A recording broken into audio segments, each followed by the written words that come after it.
Welcome back. ये photo देखो।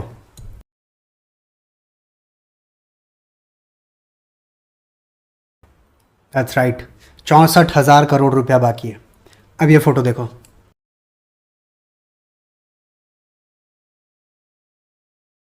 जी हाँ, पंजाब के मुख्यमंत्री भगवंत मान ने कहा है कि जब पठानकोट पर हमला हुआ तो पंजाब को भारत सरकार ने 700 करोड़ रुपए का बिल भेज दिया। इतने पे नहीं रुके वो, उन्होंने इसके आगे बोला कि क्या भारत पंजाब को पराया मानता है। इतने पे भी नहीं रुके, उन्होंने ये भी कहा कि भारत पंजाब को पराया क्यों मानता है, पंजाब शहादत देने में भी नंबर 1 स्टेट है। आपको किसने कहा कि भारत पंजाब को पराया मानता है? अगर भारत में पंजाब नहीं है तो मैं आपको बोलता हूँ भारत भारत नहीं है। भारत पंजाब के बिना पूरा नहीं हो सकता। लेकिन इस स्टेटमेंट के पीछे का मकसद क्या है? क्या भगवंत मान को पता है इस स्टेटमेंट का इम्प्लीकेशन क्या होगा? अगर पता है तो दुख की बात है, और अगर नहीं पता है तो और भी ज़्यादा दुख की बात है। नहीं पता तो दुख की बात इसके लिए क्योंकि इतने बड़े ओहदे पर बैठकर अगर शुरू के 1 महीने में इतना डिफिकल्ट स्टेटमेंट उन्होंने दे दिया जिसके इम्प्लीकेशंस बहुत समय तक रहेंगे, तो उन्हें पता ही नहीं है बोलना क्या, करना क्या है, पंजाब की इंपॉर्टेंस क्या है, पंजाब की स्ट्रेटेजिक इश्यूज़ क्या है। और अगर उन्हें पता है कि इस स्टेटमेंट से होने क्या वाला है तो ये और भी ज़्यादा स्क्रूप करेगा, मैसअप करेगा इस इशू। चलो मैं पहले ही बताता हूँ भारत सरकार ने पंजाब को ये बिल क्यों भेजा। देखो, पहली बात, ये बिल सीएपीएफ के लिए, आर्मी के लिए नहीं है। बड़े स्ट्रेटेजिकली भगवंत मान ने सीएपीएफ की जगह आर्मी का नाम यूज़ किया। ठीक है, पॉलिटिक्स में हमेशा बिटवीन द लाइंस पढ़ा जाता है और मैसेज कन्वे किया जाता है मासेस को, अपने लोगों को जो एक मैसेज देने का ट्राई होता है। क्या ये इन बिटवीन द लाइंस जानबूझकर बोला गया वर्ड था? सीएपीएफ के लिए भेजा गया बिल, आर्मी के लिए भेजा गया बिल क्यों बता दिया गया? सीएपीएफ के लिए बिल क्यों भेजा गया? देखो, जैसा मैंने आपको उस फोटो में दिखाया, भारत का यानी भारत संघ का राज्यों के अगेंस्ट जो भी बिल पेंडिंग है सीएपीएफ डिप्लॉय करने का, वो 64,000 करोड़ रुपए है। इसके अंदर जम्मू कश्मीर है, नक्सलाइट इलाके हैं, बाढ़ जहां पर आती है वहां पर भी जब ये सेंट्रल आर्म्ड पैरामिलिट्री फोर्स भेजी जाती है तब भी ये बिल रेज होते हैं। ये रेज क्यों होते हैं? ये बिल स्टेट्स को सैलरी के पीछे नहीं देने पड़ते। ये बिल स्टेट्स को खाने का, पानी का, फ्यूल का, कुछ और चीज़ों का जो भारत सरकार के स्ट्रक्चर में नहीं होता उसके एवज में देना पड़ता है। तो भारत सरकार ये बिल वेव ऑफ क्यों नहीं कर देती? ठीक है, भारत सरकार 64,000 करोड़ छोड़ के बैठी है, लेके नहीं बैठी। किसी सरकार को उन्होंने तलब नहीं किया, किसी सरकार को भंग नहीं किया, कहीं पर उन्होंने इमरजेंसी नहीं लगाई।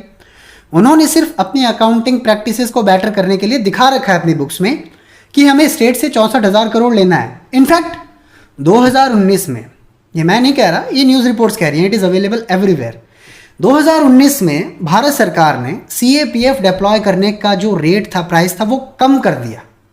समझ रहे हैं? जम्मू कश्मीर जैसे जो एक्स्ट्रा सेंसिटिव इलाके हैं वो ऑलरेडी 10% ही देते हैं जो भी चार्ज है, भारत सरकार सब्सिडाइज करती है। लेकिन यहाँ पर सवाल ये है कि भारत सरकार ने ये बिल भेजकर हासिल क्या किया? देखो, अगर राज्य सरकार ये पैसा देगी तो भी टैक्स के पैसे से देगी, भारत सरकार देगी तो भी टैक्स के पैसे से देगी। लेकिन भारत सरकार के अपने फंड्स होते हैं। ठीक है, फॉर एग्जाम्पल, कभी कोई प्राकृतिक आपदा आ जाए, कभी कोई वॉर जोन में चले जाएं, कभी कोई ऐसी प्रॉब्लम आ जाए जो हैंडल ना हो रही हो, उसके लिए हमने बजट में आवंटन नहीं किया, उसके लिए हमारे पास कंटिजेंसी फंड्स होते हैं। भारत सरकार का भी होता है, इंसान का भी होता है, कोई हारी बीमारी आ जाए, मेडिकल के लिए भी कुछ खर्चा रखता है। ठीक इसी तरह भारत सरकार भी रखती है। जब ये डिप्लॉयमेंट हो गया, भारत सरकार ने ये पैसा रिलीज कर दिया सीएपीएफ को उन रियल टाइम इश्यूज़ के लिए जिनको सॉल्व इमीडिएटली किया जाना ज़रूरी था। फॉर एग्जाम्पल, फ्यूल, खाना, फूड पैकेट्स डोनेट करना, पानी की व्यवस्था करना, उन सब के लिए भारत सरकार के किसी बाबू ने साइन कर ये फंड रिलीज़ किए। जब काम हो गया, जो हमला हुआ था पठानकोट पर, वो ख़त्म हो गया, उसके बाद इस पैसे की हिसाब किताब हुआ कि पैसा किसके नाम पे इशू हुआ, किसने इशू किया, कौन इसकी जिम्मेदारी लेगा। भारत सरकार ने अपने हेड में, अपने लेजर में एक एंट्री खड़ी कर दी कि हमें पंजाब से 700 करोड़ लेना है। अगर आपने कभी ज़िंदगी में पंजाब किसी की बैलेंस शीट देखी है बिजनेस की, तो आपको पता होगा जो आपका कैपिटल अकाउंट होता है, लाइबिलिटीज़ होती है, असेट्स होते हैं, लॉन्ग टर्म लाइबिलिटी होती है, लॉन्ग टर्म असेट्स होते हैं, लॉन्ग टर्म सोर्सेज फंड होते हैं, शॉर्ट टर्म असेट्स होते हैं, उनको आप आपस में मिंगल नहीं कर सकते। अगर आप मिंगल करेंगे तो आपको वही होगा जो आप सुनते आ रहे हैं पिछले कुछ समय से मीडिया में कि डाइवर्जन ऑफ फंड हो गया, उसकी वजह से अकाउंट एनपीए हो गया। Diversion of fund is a serious crime. Mehul चौकसी, नीरव मोदी, विजय माल्या, इन सब का इशू डाइवर्जन ऑफ फंड का ही था। अगर भारत सरकार भी डाइवर्जन ऑफ फंड करने लगे तो फिर अकाउंट्स का फ़ायदा क्या, अकाउंटिंग प्रैक्टिसेस का फ़ायदा क्या है? देश का जो सारा कमर्शियल सिस्टम आर्किटेक्चर है वो ध्वस्त हो जाएगा। जैसे श्रीलंका में वो आपने देखा, इकोनॉमिक ब्लंडर में फंस गए। किताबों को मेंटेन रखना पड़ता है, किताबें क्लीन रखनी पड़ती है। भारत सरकार ने भी वही किया। लेकिन विधानसभा में खड़े होकर ये स्टेटमेंट देना क्या पंजाब के लोगों को एक मैसेज देने का काम है कि भारत पंजाब को अपना नहीं मानता? मैं पंजाब पर इतना ज्ञान क्यों दे रहा हूँ? मैं पंजाब ज़्यादा नहीं गया हूँ, मैं पंजाब पर इसके लिए ज्ञान दे रहा हूँ क्योंकि मैंने किताबें पढ़ी और मैंने देखा है उस चीज़ को, बहुत अच्छे से ऑब्जर्व किया है कि पंजाब की लोकेशन क्या है, ज्योग्राफी क्या है, स्ट्रेटेजिकल इंपॉर्टेंस क्या है।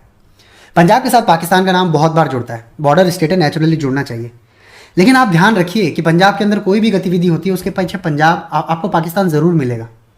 वो इसके लिए नहीं मिलेगा क्योंकि ये सेफ वर्ड है यूज़ करना किसी भी फेलियर के लिए पाकिस्तान का। वो इसके लिए क्योंकि पाकिस्तान जब 1971 में टूटा था तो पाकिस्तान को और कुछ नहीं चाहिए, भारत को तोड़ना है। भारत को तोड़ने के लिए पाकिस्तान को 4 चीज़ें नज़र आती है। मतलब मैंने जो किया है, मैं स्टडी रिसर्च उसके हिसाब से बताता हूँ।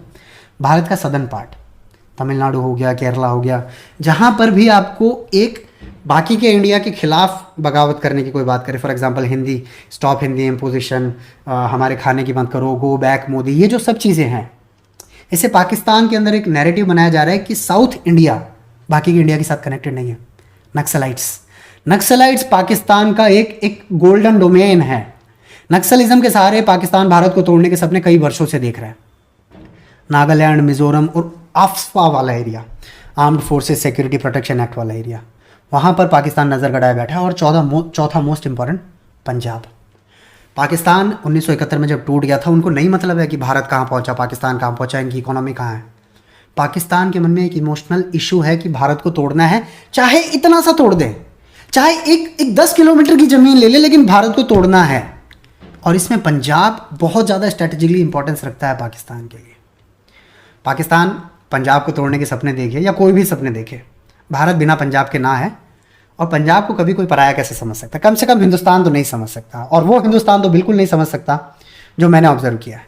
मैं उस स्कूल में पढ़ा हूँ जहाँ पर हमें 4 साल तक लगातार, मतलब जब भी मैं जितना भी मैं स्कूल में रहा, एक विश की जाती थी, एक प्रेयर होती थी, जिस प्रेयर का नाम था देह शिवा वर मोही ये शुभ कर्म न ते कबहू न टरो, न डरो वाली सौज बजाय लरो, निश्चय कर अपनी जीत करो, अर सिखो अपने ही मन को, एह लालच तो गुण हो उचरो, एह लालच हो गुण तो उचरो, जब आओ की अवध निधान बने, अत ही रण में तब जूझ मरो।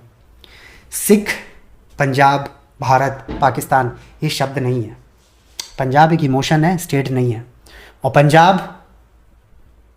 पंजाब को जस्ट एक ज़मीन समझने की भूल ना करे पाकिस्तान, क्योंकि पंजाबी भी मतलब नहीं समझाया जा सकता आपको।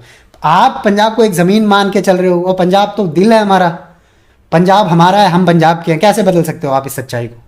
कोई नहीं बदल सकता। लेकिन भगवंत मान disappointed, sincerely I am disappointed. जय हिंद।